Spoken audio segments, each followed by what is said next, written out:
So ni hivi jamaa, yani tangu yesterday si feel poa vile.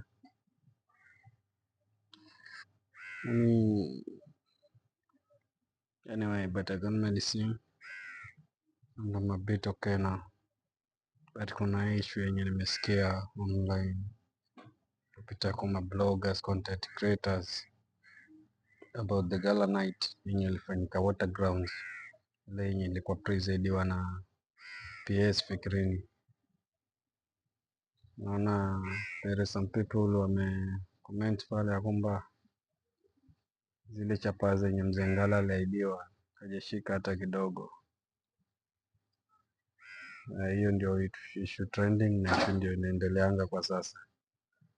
So in my other way around, I don't want to comment more because hata hiyo gala yenyewe I was siku attend, but I was pleased with what CS Owen Baya chenye amecomment kwake ya kwamba upande wake yeye alisolve hiyo issue na hataki kuwa mentioned kwa hiyo scandal.